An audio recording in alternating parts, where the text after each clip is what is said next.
Assalamualaikum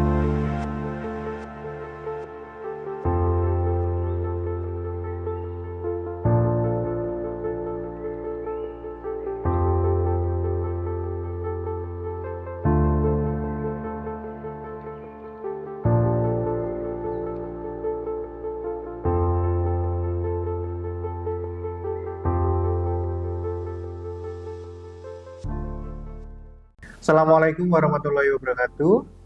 Perkenalkan, nama saya Delvian Widianto, saya dosen di Pendidikan Bahasa dan Sastra Indonesia. Bidang ilmu saya adalah Pendidikan Pancasila dan Kewarganegaraan. Saya dosen PNS atau dosen tetap di Universitas Tidar, mengampu 2 mata kuliah. Yang pertama semester gasal, yaitu mata kuliah Pendidikan Pancasila, kemudian semester genap adalah Pendidikan Kewarganegaraan. Mata kuliah yang saya ampu pada semester gasal ini yaitu mata kuliah Pendidikan Pancasila. Pendidikan Pancasila yaitu adalah mata kuliah wajib kurikulum yang harus ditempuh seluruh mahasiswa di program studi diploma maupun sarjana. Mata kuliah ini bobotnya adalah 2 SKS yaitu 100 menit. Untuk mata kuliah ini tujuannya adalah penghayatan terkait Pancasila sebagai ideologi negara atau penghayatan ideologi negara. Capaian mata kuliah Pendidikan Pancasila yaitu yang pertama, mahasiswa mampu memahami pentingnya pendidikan Pancasila. Yang kedua, mahasiswa mampu menganalisis peran tokoh dalam perumusan Pancasila. Yang ketiga, mahasiswa mampu membuktikan Pancasila sebagai dasar negara. Yang keempat, mahasiswa mampu membuktikan Pancasila sebagai ideologi nasional. Yang kelima, mahasiswa mampu membuktikan Pancasila sebagai sistem filsafat. Yang keenam, mahasiswa mampu membuktikan Pancasila sebagai sistem etika. Yang ketujuh, mahasiswa mampu membuktikan Pancasila sebagai nilai pengembangan ilmu. Yang kedelapan, mahasiswa mampu membuktikan Pancasila sebagai pendidikan anti korupsi. Terakhir, mahasiswa mampu menemukan konsep kegiatan yang menguatkan terkait dengan kesadaran dan pengalaman nilai Pancasila dalam kehidupan sehari-hari. Deskripsi mata kuliah ini adalah berbasisnya adalah sikap, yang dimana di dalamnya ada kognitif atau pengetahuan dalam pembelajaran yang digunakan untuk membuat mahasiswa dapat bersikap sesuai dengan pengamalan nilai-nilai Pancasila. Harapannya semua mata kuliah atau semua mahasiswa yang menempuh mata kuliah Pancasila dapat menerapkan sesuai dengan bidang ilmunya masing-masing, dapat mengkaji permasalahan di luar sekitar dan dapat memberikan solusi dari permasalahan tersebut. Pada akhirnya mahasiswa dapat menemukan konsep kegiatan terkait penguatan kesadaran dan pengalaman nilai Pancasila dalam kehidupan sehari-hari. Pada mata kuliah ini yang digunakan untuk bukti pengajaran mengambil dari materi pertemuan kelima yaitu Pancasila sebagai ideologi negara. Pada materi ini nanti akan dijelaskan kepada mahasiswa yang pertama terkait dengan tujuan pembelajarannya, yang kedua terkait dengan materinya, nanti aktivitasnya adalah aktivitas diskusi dengan kelompok terkait dengan bagaimana implementasi Pancasila sebagai ideologi negara. Kemudian nanti akan dijelaskan berkaitan dengan konsep terkait dengan hubungannya atau perbandingan antara ideologi Pancasila dengan ideologi yang lain. Terakhir nanti mahasiswa diharapkan bisa membuat kuis atau bisa menyelesaikan kuis yang nilainya di atas dari 75 dan di akhir dari kegiatan pembelajaran diakhiri dengan kesimpulan bersama atau kesimpulan yang diberikan oleh mahasiswa. Harapannya mahasiswa dapat yakin dan bisa melaksanakan Pancasila sebagai ideologi negara dalam kehidupan kampus, kehidupan keluarga, masyarakat, berbangsa, dan bernegara. Untuk video lebih lengkapnya bisa disaksikan pada video berikut ini. Assalamualaikum warahmatullahi wabarakatuh. Waalaikumsalam warahmatullahi wabarakatuh. Selamat sore teman-teman semuanya. Sore. Sebelum kita mulai perkuliahan mata kuliah Pancasila pada sore hari ini, mari kita berdoa terlebih dahulu. Berdoa mulai.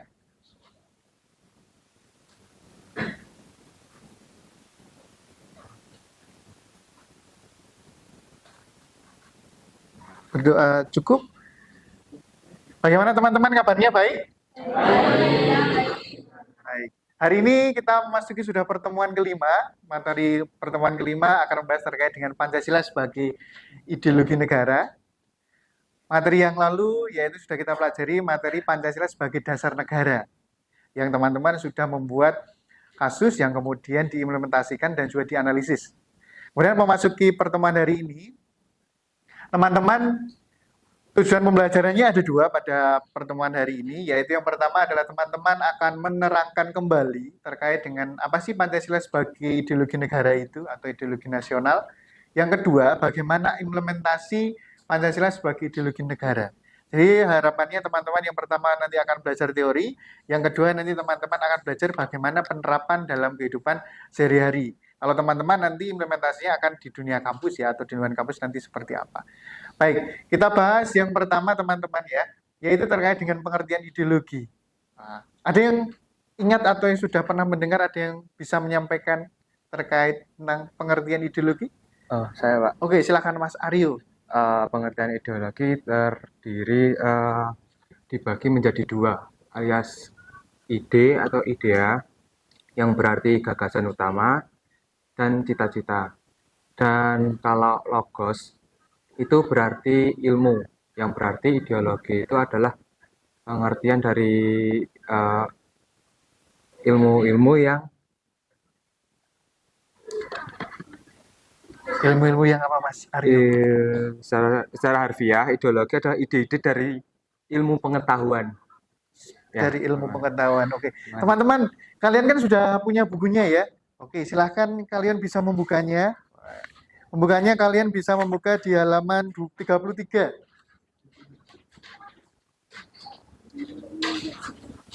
Kan sudah dibuka halaman 33 ya? Oke.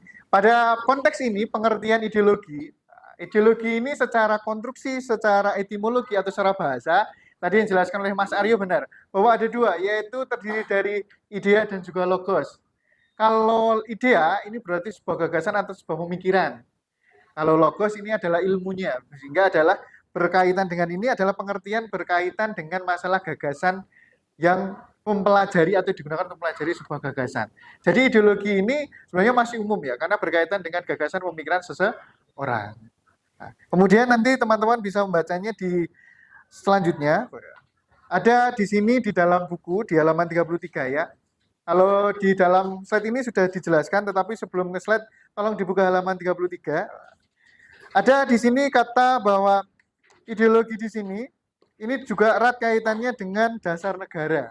Nah, dasar negara ini pada akhirnya melahirkan namanya adalah sebuah ideologi, cara pandangnya atau gagasannya dalam kehidupan seorang warga negara di Indonesia. Ini konsekuensinya. Sehingga arti dari Pancasila sebagai ideologi di sini adalah Pancasila ini digunakan, nilai-nilai ini digunakan dalam penyelenggaraan kehidupan berbangsa dan bernegara. Masih ingat ya teman-teman ya, kalau kita berkaitan dengan konsep kehidupan berbangsa dan bernegara, ada beberapa aspek ya, yaitu yang pertama, ada aspek apa?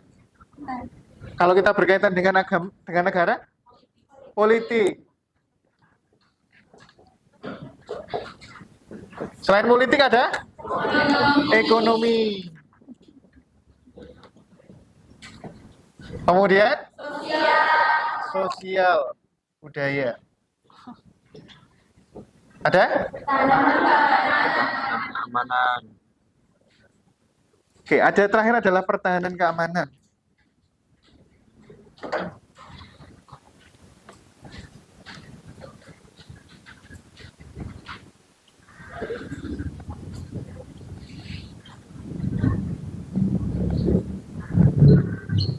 Oke teman-teman, ada politik, ekonomi, sosial budaya, pertahanan keamanan. Ini adalah konsep terkait dengan negara. Sehingga kalau kita berkata pada ideologi, artinya bahwa ideologi ini digunakan dalam semua aspek kehidupan politik, ekonomi, sosial budaya, pertahanan dan juga keamanan.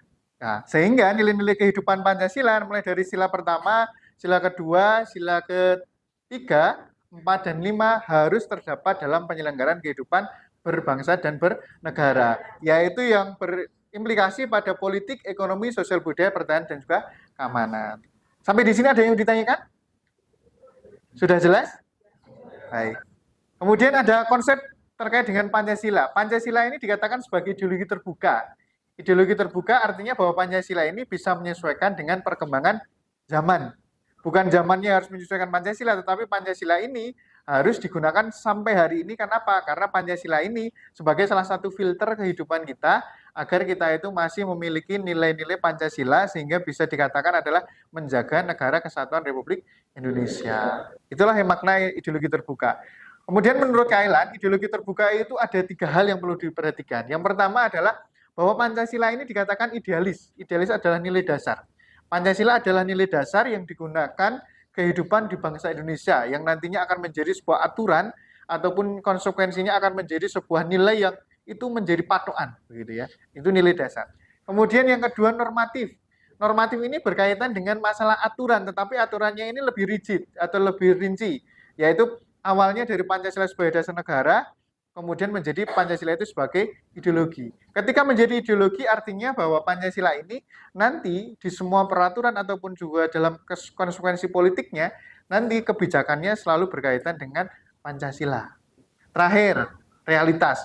Bahwa kehidupan bangsa Indonesia itu tidak terlepas dari nilai-nilai Pancasila, dari sejarah masa lalu sampai sekarang. Sehingga Pancasila ini sesuai dengan kenyataan negara Indonesia. Itu yang kemudian harus kita pahami, bahwa ternyata ideologi kita, Pancasila ini ternyata memiliki 3 dimensi yang sebenarnya ini sudah melekat dalam kehidupan kita, dan kita tinggal melanjutkan atau mengimplementasikan dalam kehidupan sehari-hari. Kemudian ada perbandingan ideologi. Di negara Indonesia, itu berbeda dengan Eropa. Kemudian berbeda lagi dengan negara-negara lain, misalkan Korea Utara. Kemudian berbeda lagi dengan, kalau teman-teman tahu, ada yang disebut dengan Venezuela. Nah, ini ada beberapa negara yang berbeda-beda. Pancasila di sini, ini hanya khusus di Indonesia, begitu ya. Nah, Pancasila ini berbeda dengan liberalisme. Liberalisme ini berkembangnya adalah di Eropa, Amerika. Kalau sosialisme ini lebih banyak di Venezuela. Kalau komunisme ini di Korea Utara yang saat ini ada, begitu ya. Kemudian apa sih yang membandingkan antara ideologi Indonesia dengan ideologi lain? Yang pertama kita bahas, Pancasila itu adalah keselarasan semua aspek kehidupan, karena ada nilai ketuhanan sampai nilai keadilan sosial. Kalau kita berbicara liberalisme, ini lebih banyak adalah terkait dengan liberal, kebebasan, pengakuan hak secara individu. Sehingga penegakan di sana itu sangat besar, begitu ya. Dan kadangkala di sana itu adalah demokratis, tapi demokratisnya ini bisa jadi sisi positif, bisa jadi sisi negatif, tergantung dari mana pelaksanaannya. Kemudian liberalisme ini sebenarnya adalah satu tolak belakang dengan komunisme. Kalau liberalisme ini dikatakan reaksi terkait dengan absolut komunisme, kemudian nanti saya akan jelaskan komunisme ini adalah reaktif dari liberalisme, begitu ya. Sehingga kalau kita bahas liberalisme dan komunisme ini saling bertolak belakang. Kalau di sini adalah kebebasan individu yang sangat ditekankan, di komunisme kebebasan atau kesamarataan atau kesederajatan, nah ini yang ditekankan di sini. Dan kecenderungannya di sini adalah otoriter, di sini adalah kecenderungannya adalah bebas. Kalau di Pancasila sebenarnya adalah bisa dikatakan adalah itu bisa jadi seimbang. Antara kebebasan individu ada, kebebasan secara kelompok ada, tetapi tidak kemudian menyamakan semuanya. Masih ada kebebasan secara individu. Nah, sosialisme ini sebenarnya apakah kecenderungan liberalisme juga tidak, tetapi apakah berkaitan dengan komunisme hampir mirip, begitu ya. Kenapa? Karena di sini ada nama kebersamaan. Tetapi di sosialisme ini sisi lainnya juga sama dengan komunisme, yaitu adalah adanya ateisme. Tahu ateisme ya teman-teman ya? Ateisme itu adalah orang yang tidak memiliki agama. Ini yang kemudian terjadi, sehingga dalam implementasi kehidupan sehari-hari perlu dibedakan mana yang kemudian nilai Pancasila, mana yang termasuk liberalisme, mana yang termasuk komunisme ataupun sosialisme. Apakah Pancasila itu bertentangan dengan ketiganya itu, Pak? Begitu ya. Sebenarnya ada keterkaitan, tetapi juga tidak ada keterkaitan secara erat. Apakah sama dengan liberalisme? Juga tidak. Hanya mengambil bahwa Pancasila itu memiliki namanya adalah terkait dengan kebebasan itu iya. Tetapi kemudian juga tidak sebebas-bebasnya. Kemudian apakah sama dengan sosialisme, Pak? Ada, terkait dengan kesejahteraan ataupun keadilan sosial. Tetapi juga kemudian sosialisme tidak mutlak di dalam Pancasila. Sehingga Pancasila ini sebenarnya ada nilai religiusnya, ada sisi humanisme, ada sisi bagaimana terkait dengan kesejahteraan. Sehingga bisa dikatakan nilainya itu lebih komplit begitu ya dibandingkan dengan ideologi lain. Tetapi kecenderungannya pada hari ini kadangkala kita itu mulai terkena virus barat. Oh, kadang-kadang kemudian kita ikut ke barat-baratan. Ya. Apakah itu baik? Ya baik kalau kemudian itu berdampak positif pada kehidupan kita. Tapi kalau itu bertolak belakang dengan kehidupan kita, yaitu namanya adalah tidak cocok atau tidak sesuai dengan Pancasila. Itulah yang kemudian perlu kita pilih terkait dengan masalah Pancasila sebagai ideologi. Selanjutnya teman-teman, nah pada kesempatan ini karena teman-teman sudah saya berikan penjelasan terkait dengan teorinya, pada akhirnya teman-teman saya minta saat ini berkelompok untuk mendiskusikan bagaimana sih sikap kalian atau peranan kalian dalam kehidupan kampus ini, bagaimana caranya mengimplementasikan ideologi negara dalam kehidupan mahasiswa. Silahkan diambil dari yang dekat dengan kalian semuanya saja. Jangan jauh-jauh begitu ya untuk contoh-contohnya. Silahkan saya berikan waktu 10 menit untuk diskusi bersama.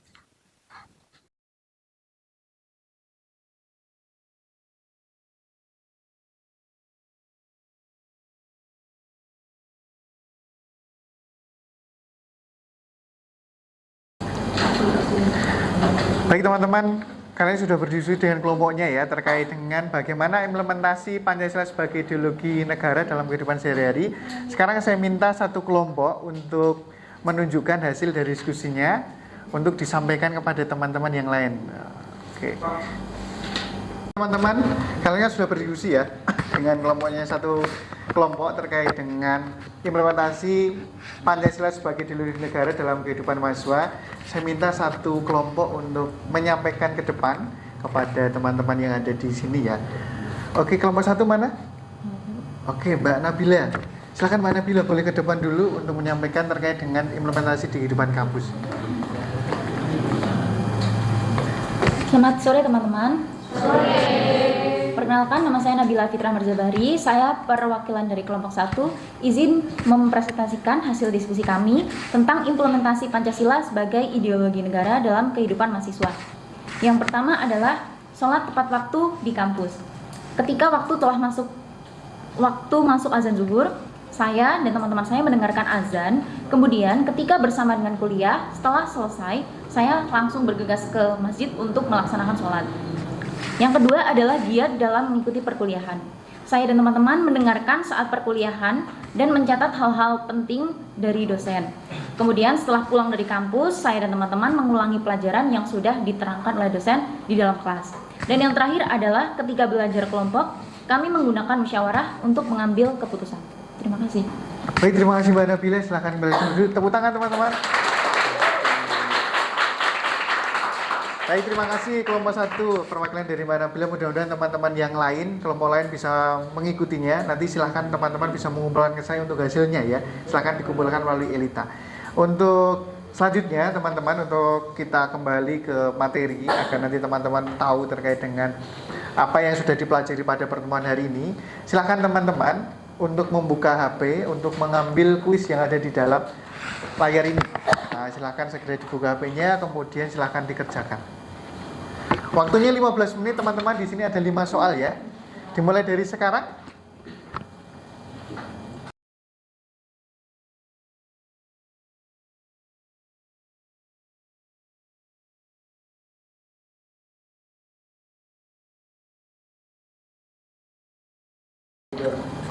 Baik, sudah selesai semuanya teman-teman ya? Sudah. Baik, kita bahas untuk kuis yang dilakukan pada sore hari ini. Kita bahas bersama-sama, teman-teman tolong dicatat atau dicocokkan dengan yang sudah dikerjakan tadi ya. Oke, yang pertama teman-teman. Wah, ini ternyata pertanyaan pertama adalah menghargai pendapat orang lain merupakan cerminan sila keempat. Nah, di sini masih ada yang menjawab sila kedua. Berarti ini ada sekitar 4,5% yang menjawabnya adalah sila kedua. Kemudian teman-teman yang pertanyaan kedua, pembangunan perekonomian di Indonesia demi kesejahteraan masyarakat tidaklah boleh bertentangan dengan Pancasila, tetap mempertahankan sistem ekonomi. Yang jawabannya benar adalah kerakyatan. Oke, ini ada sekitar 10% yang menjawab yang berbeda. Ini mudah-mudahan nanti bisa tahu jawaban yang benar ya. Kemudian yang jawab pertanyaan nomor 3, penyelenggaraan Negara Kesatuan Republik Indonesia dilaksanakan atas landasan Pancasila. Ini berarti Pancasila berfungsi sebagai ideologi negara. Oke, benar semua ini teman-teman. Terakhir, nilai Pancasila tidak dapat diubah merupakan Nilai-nilai dasar. Jawabannya adalah nilai-nilai dasar. Ternyata ada 2,3 atau 1 orang ini menjawab penjabaran dan operasional nilai-nilai Pancasila. Oke. Teman-teman yang masih salah nanti silahkan dipelajari kembali. Nanti kita akan bahas di minggu yang akan datang. Baik, memasuki untuk pertemuan terakhir pada hari ini, kita bisa menyimpulkan dari materi Pancasila sebagai ideologi negara. Saya minta salah satu orang untuk menyampaikan kesimpulannya.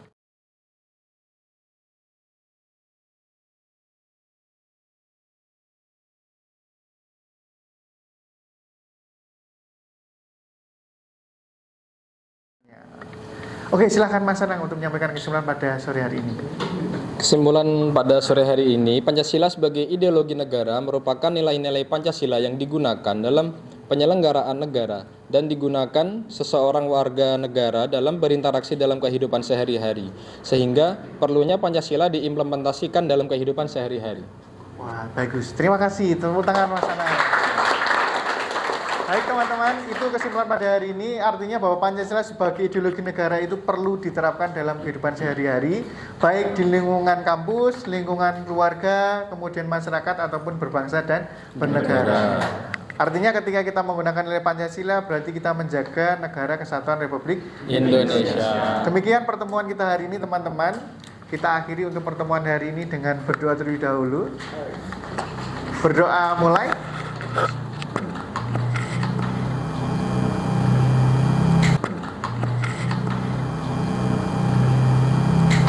Berdoa cukup. Teman-teman hati-hati di jalan. Sampai ketemu di minggu akan datang. Terima kasih. Cukup dari saya. Mohon maaf jika ada salah kata. Assalamualaikum warahmatullahi wabarakatuh. Waalaikumsalam warahmatullahi wabarakatuh.